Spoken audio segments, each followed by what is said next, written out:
peut aborder évidemment la question du réchauffement climatique sous plein d'angles différents. Et je crois que c'est l'une des difficultés quand on veut être climato-sceptique, c'est d'être capable d'avoir un esprit un peu de synthèse sur toutes les questions qui se posent. Et on ne peut pas être spécialiste en tout.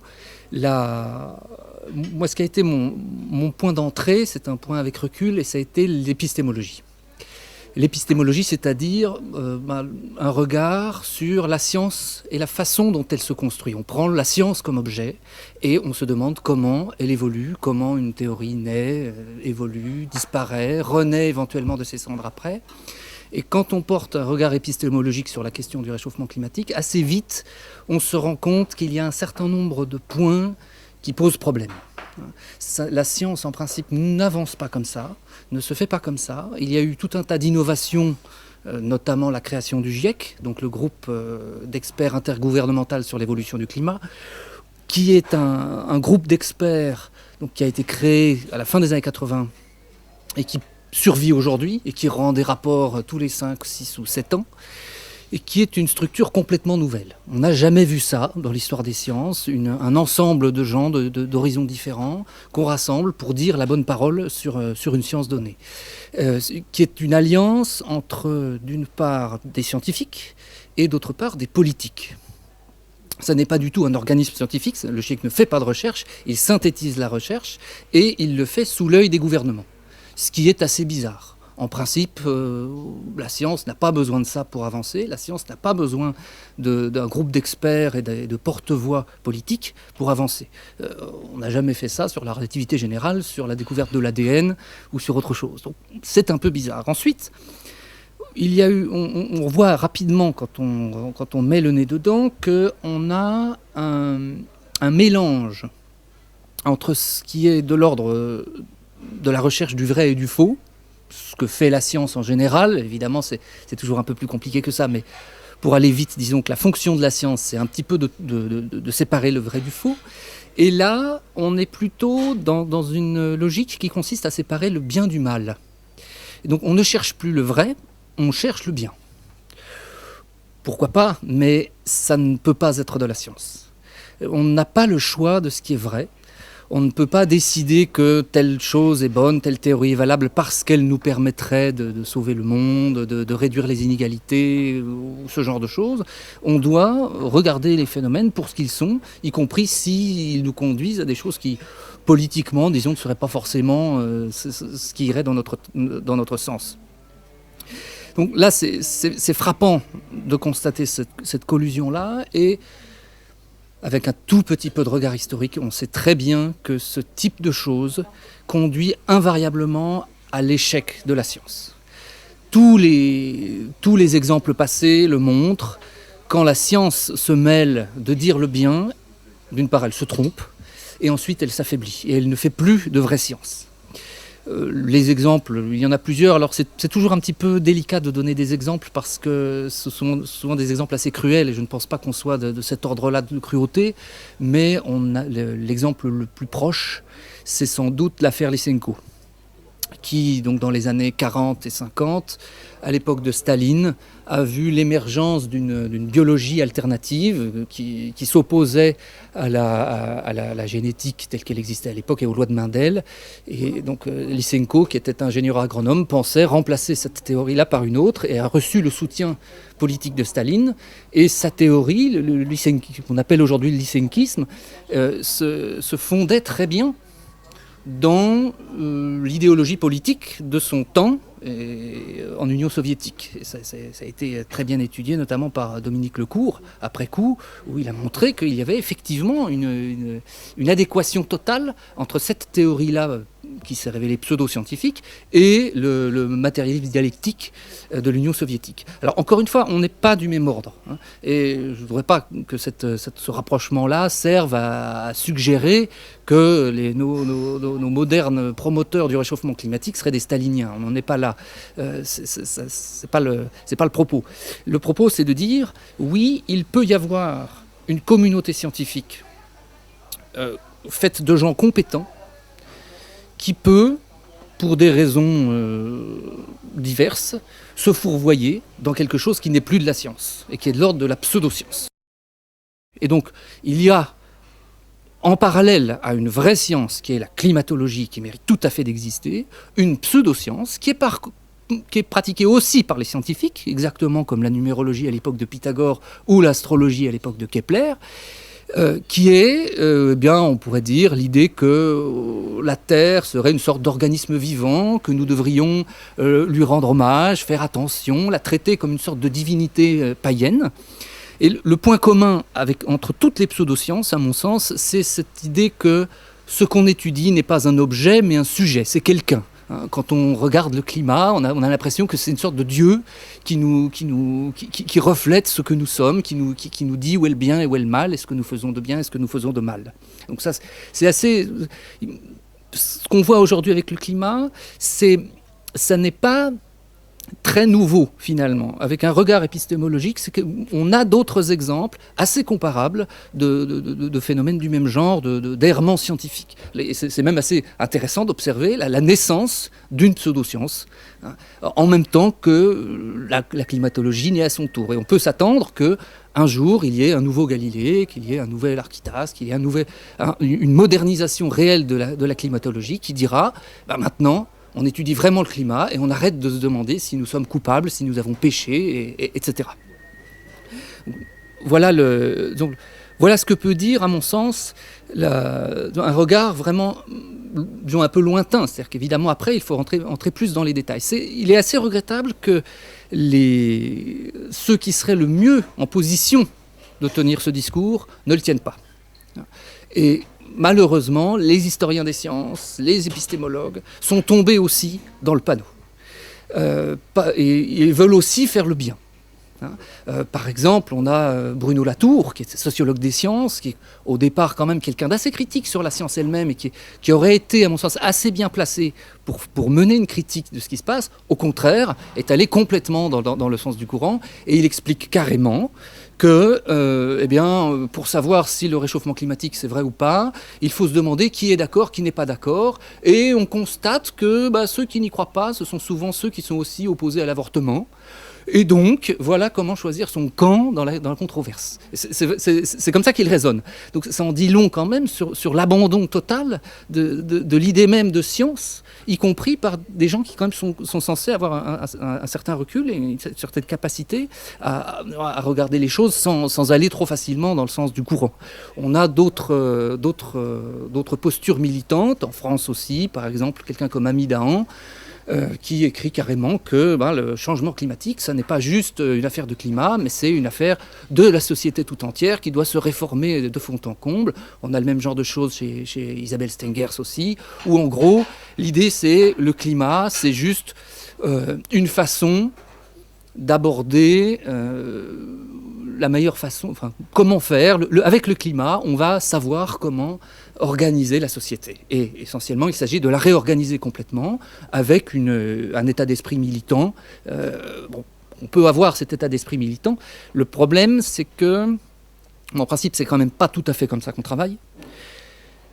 Et qu'au moins, quand on a affaire à des sujets comme ça qui effectivement sont assez clivants, il serait nécessaire d'avoir les deux sons de cloche. C'est-à-dire qu'il faudrait aussi qu'il y ait des historiens des sciences, qu'il y ait des épistémologues pour dire on va prendre l'autre, on va avoir le courage de regarder les choses dans l'autre direction. Alors que je pense que, beaucoup de gens pensent de la même façon, je pense, que l'aspect épistémologique est crucial dans le débat, parce que c'est vraiment là qu'on a du recul, qu'on peut regarder les choses avec une certaine distance, et en plus, on a un bel objet. C'est-à-dire qu'au-delà de savoir si c'est vrai ou pas, on a quand même un objet épistémologique extraordinaire. Et c'est très regrettable que que si peu de monde ait l'idée de l'étudier en tant qu'objet épistémologique, sans essayer de dire pour ou contre Claude Allègre, en un mot, pour être un peu franco-français. Une porte d'entrée possible, ce sont les mathématiques, qui sont un des volets cruciaux de la chose, parce qu'on a affaire à des problèmes qui, pour une bonne part, sont des problèmes de nature statistique. Et donc, la question climatique, c'est pour une bonne part la question du traitement des données. Et quand on met un peu le nez dedans, qu'on regarde un petit peu comment les données sont travaillées et comment les courbes sont construites, on est assez vite conduit à penser que tout ça, ça repose quand même sur des choses très légères et très insuffisantes. Donc d'abord, il y a le problème de la qualité des données, de la façon dont elles sont stockées. Et on a eu donc, l'exemple emblématique, qui est vraiment un cas d'école, qui est la fameuse courbe en cross de hockey de Michael Mann et Bradley Hughes, donc paru en 1998, qui montrait donc il y avait une vraie esthétique de cette courbe, c'était une vraie décharge électrique. On avait l'éclair, hein, où on voyait il y en a plusieurs il y a plusieurs articles aussi, où on voyait la température du dernier millénaire à peu près stable, très légèrement descendante, et à partir du 19e siècle, milieu du 19e siècle, brutalement une remontée, une décharge électrique, et la courbe est dessinée en rouge à ce moment-là pour bien montrer l'événement, mais c'est un objet en soi, une icône en soi, et qui a eu un succès extraordinaire, qui apparaît 6 fois dans le rapport du GIEC de 2001, et qui a été donc, porté vraiment comme drapeau pendant plusieurs années, de la part de ceux qui disaient, vous voyez bien, le climat se réchauffe et c'est forcément la faute de l'homme, parce que quand on voit effectivement une baisse très régulière, très calme, très apaisée pendant tout un millénaire, et que brutalement une hausse énorme a lieu d'un coup, on se dit, il s'est passé quelque chose qui n'a pas été prévu par la nature. Et cette courbe-là, la façon dont elle a été faite, c'est ni fait ni à faire. Elle est complètement fausse, et bon, on a fini par s'en rendre compte et par la faire disparaître discrètement. Mais les gens s'en souviennent. Et à chaque fois que j'interviens, que je vais voir des journalistes et que je leur montre, que je leur parle de cette courbe, la plupart s'en souviennent. La plupart disent, oui, effectivement, j'ai vu cette courbe-là, donc qui a joué un rôle dans l'imaginaire collectif, pour aller vite, un rôle vraiment crucial. Et évidemment, il ne suffit pas, c'est le malheur de la médiatisation, c'est qu'il ne suffit pas de montrer qu'elle est fausse pour que automatiquement l'imaginaire associé se rectifie dans le même temps. Donc avec cette courbe, avec d'autres du même genre, on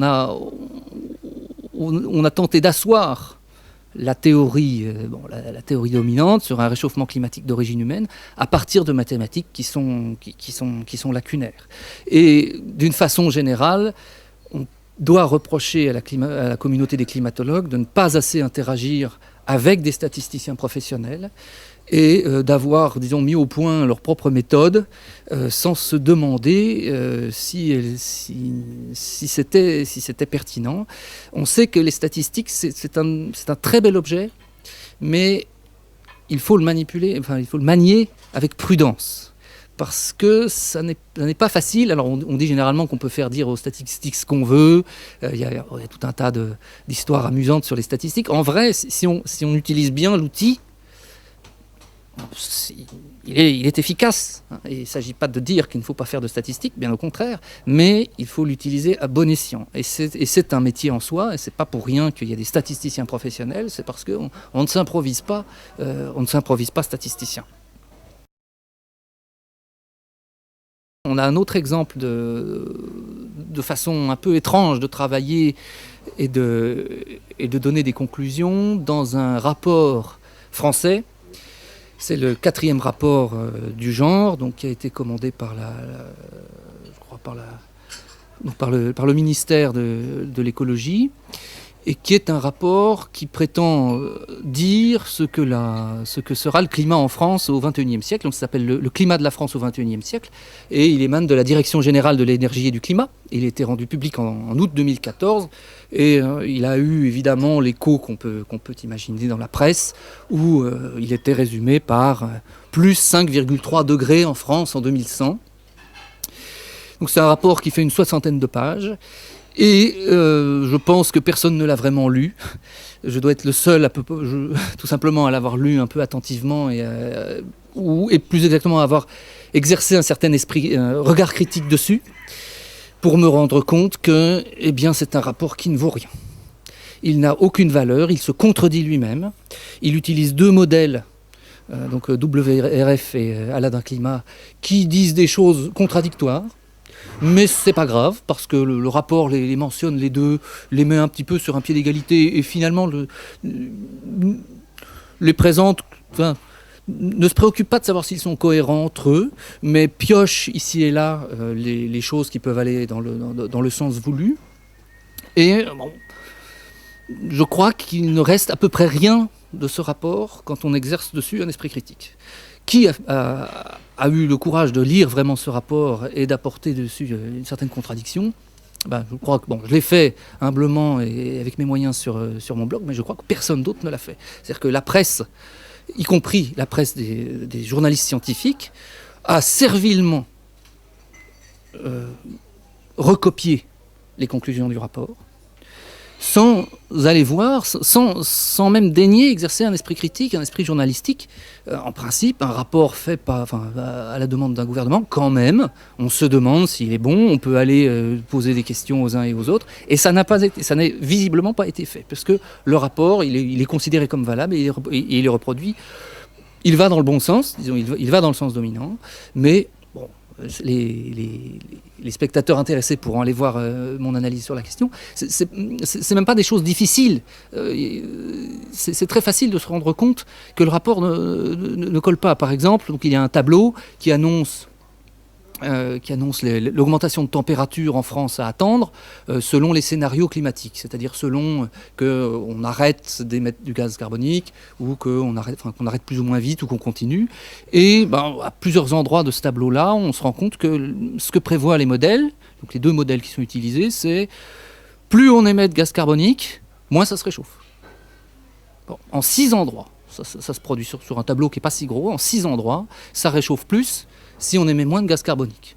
Et ça n'est pas commenté. À la limite, on peut dire, oui, effectivement, il y a telle et telle raison, il y a une certaine variabilité, on n'a pas fait assez de run, il n'y a pas de marge d'erreur, donc on peut pas savoir exactement ce qu'il en est, mais donc, ni les auteurs du rapport, ni ceux qui sont censés l'avoir lu, c'est-à-dire au moins les journalistes scientifiques, n'ont exercé leur esprit critique pour dire, tiens, là quand même, il y a quelque chose d'un peu curieux. Il y a d'autres exemples dans ce rapport, mais à peu près tout est de la même veine. Donc on a des annonces pour les précipitations, dans lesquelles, donc notamment pour l'outre-mer, où il n'y a aucun lien clair entre le gaz carbonique et les précipitations au XXIe siècle. Aucun lien, mais on donne quand même les courbes et on nous explique. La morale de l'histoire, reste quand même la même. Il n'y a pas de recul. Il n'y a pas l'idée que finalement, peut-être peut-être que le gaz carbonique n'est pas déterminant sur les précipitations. Et finalement, c'est les résultats des modèles eux-mêmes qui le suggèrent, qui devraient conduire à se poser la question. On n'a pas de recul non plus. On nous présente une figure sur la température globale et la température en France, pour constater qu'il y a une variabilité plus grande en France. C'est vrai. Ce qu'on ne nous dit pas, c'est que brutalement, sur les 30 dernières années, la France se serait réchauffée beaucoup plus que la moyenne mondiale. Pourquoi ? Pourquoi pas, encore une fois, c'est possible, mais on ne nous dit pas pourquoi, et tout ce qu'on nous dit, c'est, vous voyez bien, en France, la variabilité en France est plus grande que la variabilité sur la Terre entière, ce qui est en soi assez logique, mais on ne se pose pas de questions. C'est un rapport qui ne se pose pas de questions, y compris sur ses propres résultats. Et je pense que c'est un problème. Il y a quand même 6 personnes qui ont travaillé sur ce rapport, et c'est un rapport qui, à mon sens, n'aurait jamais dû être publié. C'est juste un exemple, mais il montre bien, parce que c'est un exemple qui est intéressant, parce que le rapport est assez simple à lire, et on peut vraiment facilement se rendre compte de toutes ses limites. Donc, et il a été fait par des professionnels. Donc, en principe, je pense que c'est une bonne porte d'entrée pour se rendre compte qu'il y a une façon de travailler qui n'est pas bonne. Ça ne suffit pas, évidemment, on pourrait critiquer le rapport du GIEC plus en détail, et il y a bien d'autres choses à faire, mais je crois que ce rapport est assez représentatif d'un état d'esprit où finalement ce qui compte, ce n'est pas la qualité du travail, mais simplement le message qui est donné. S'il va dans le bon sens, alors on ne se pose pas de questions. Et ça, je crois qu'il faudra quand même qu'on arrive à en sortir. C'est une aventure intellectuelle intéressante d'aller regarder ce qui se passe. J'aime beaucoup l'histoire des sciences, la philosophie des sciences, et là, l'épistémologie, et là je suis face à un objet magnifique, hein, au-delà d'une certaine indignation parfois, parce que c'est vrai quand même, mais il faut aussi savoir dépasser l'indignation, la mettre de côté, et juste admirer la chose extraordinaire qui nous arrive, la création d'une pseudo-science à l'échelle mondiale. Je suis convaincu que dans quelques dizaines d'années, les historiens des sciences vont avoir énormément de travail. Là, on est en train de donner du travail aux futurs doctorants, aux futurs chercheurs en histoire des sciences, et ça deviendra un cas d'école. Ça deviendra un cas d'école des errements qu'on peut voir en sciences. Les scientifiques eux-mêmes se croient protégés par leur savoir et ne se rendent pas compte qu'au contraire, croire avoir cette protection, c'est se rendre vulnérable, parce que ça conduit à baisser la garde. Et on le voit malheureusement chez pas mal de nos scientifiques qui ne se rendent pas bien compte de ce qui est fait à partir de ce qu'ils disent. Ils pensent que simplement le fait qu'ils disent, ils essayent de se réfugier derrière un savoir technique, leur permet de se sentir un peu à la fois protégés et blancs comme neige, et ne se rendent pas compte qu'ils prêtent la main en réalité à quelque chose qui les dépasse complètement. Le nouveau paradigme n'est pas tout à fait un paradigme scientifique. En fait, c'est un paradigme plutôt moral, voire idéologique pour certains. Mais c'est aussi quelque chose d'assez courant, parce qu'en réalité, la climatologie elle-même, elle se crée. Donc elle se crée en même temps que la pseudoscience qui l'accompagne. Et la pseudoscience, comme d'habitude, est créée par des scientifiques, ce qui est assez commun.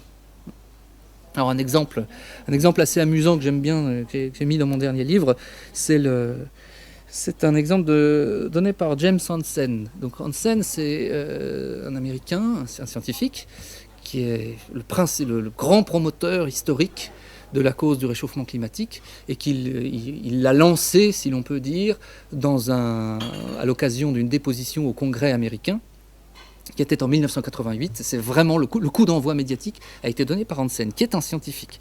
Et il écrit, donc Hansen s'est intéressé en 2007 dans un article publié dans une revue Comité de lecture, tout ce qu'il y a de sérieux, tout ce qu'il y a de scientifique.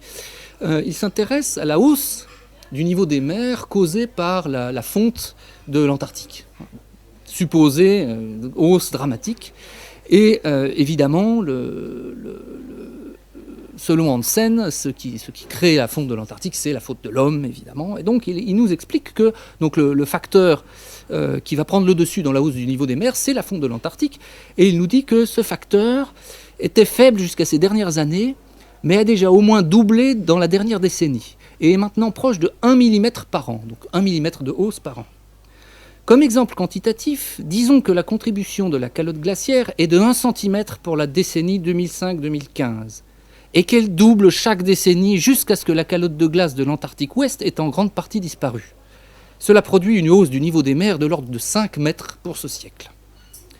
Donc en gros, et même en détail, Hansen nous dit explicitement, il y a eu 1 mm pendant une décennie, disons 2 mm dans la suivante, donc ça va doubler chaque décennie. Et il double pendant un siècle. Alors effectivement, on arrive à 5 mètres de hausse, alors 5 mètres et 12 cm si on veut être tout à fait précis. C'est délirant. N'importe quel mathématicien ou n'importe quelle personne un peu cultivée scientifiquement sait qu'on ne peut pas raisonner comme ça. D'autant plus qu'on arrive à une conclusion d'une hausse de 5 mètres de hausse du niveau des mers qui est complètement délirante.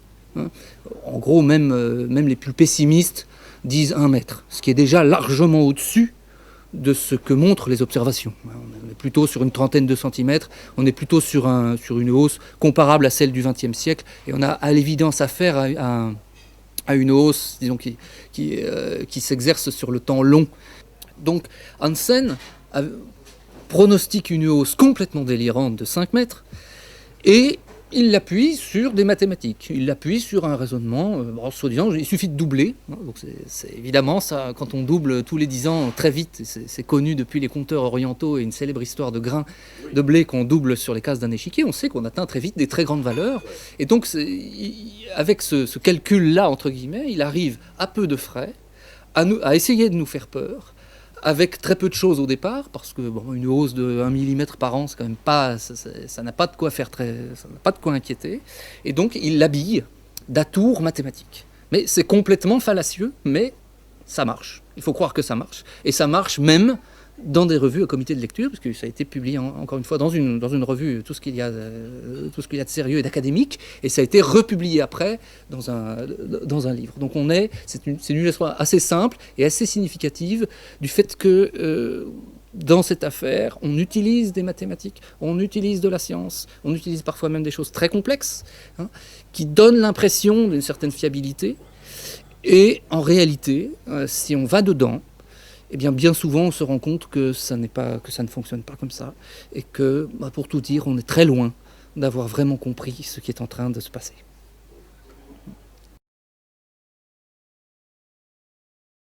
Alors ça, c'est effectivement une question qu'il faut se poser. Est-ce que c'est de l'incompétence? Est-ce que c'est de la malhonnêteté? Mon point de vue là-dessus, c'est ni l'un ni l'autre. D'abord, sur la malhonnêteté, j'y crois pas beaucoup. Je n'y crois pas beaucoup. Ça n'est pas très crédible. Tout simplement, ça n'est pas très crédible parce qu'on imagine quand même mal autant de gens se mettre à mentir pour une sorte de complot dont on ignore un peu les finalités.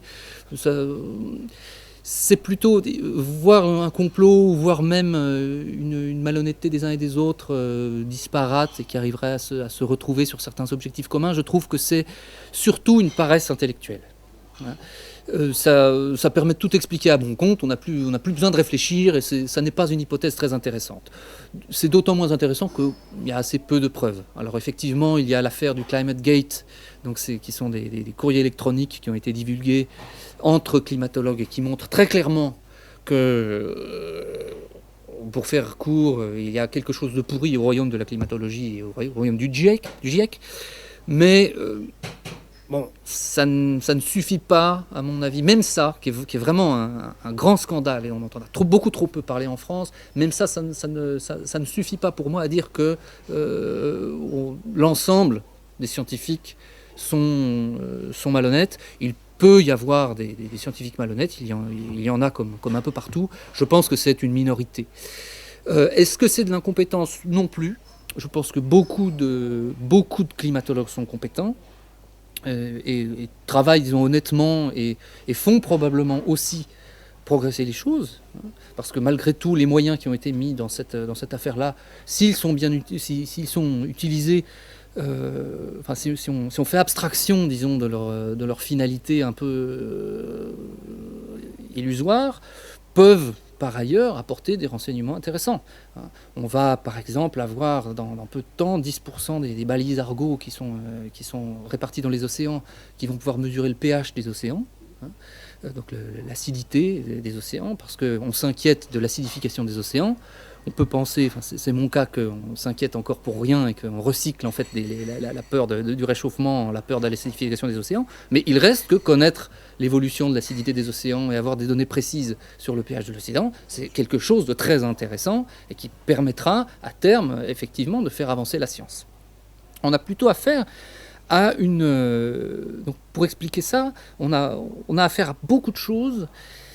On aura besoin de temps pour comprendre vraiment ce qui s'est passé.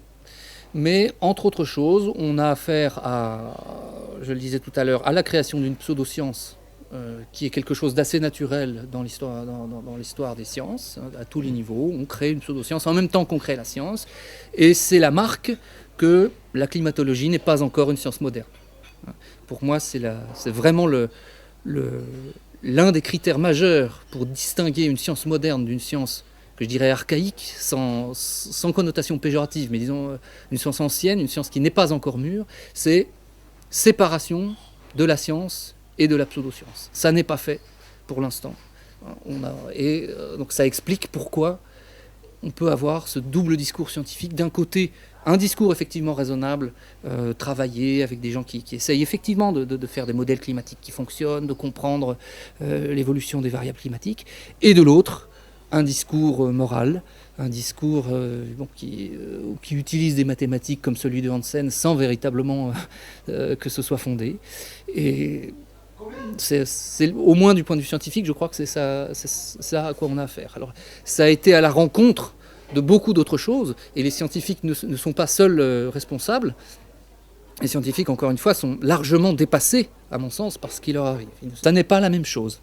Faire de la science et savoir ce que c'est, ça n'est pas la même chose. Et dans une affaire comme le climat, faire de la science, ça n'est pas suffisant. Il faut aussi savoir ce qu'on fait, et il faut aussi être capable de comprendre les interactions, ses propres, la façon dont nous voyons le monde, la façon dont, il faut comprendre que la façon dont nous voyons le monde peut influencer la façon dont nous faisons la science, et que ce problème se pose d'autant plus quand la science qu'on fait, eh bien, entre en résonance avec le reste du monde.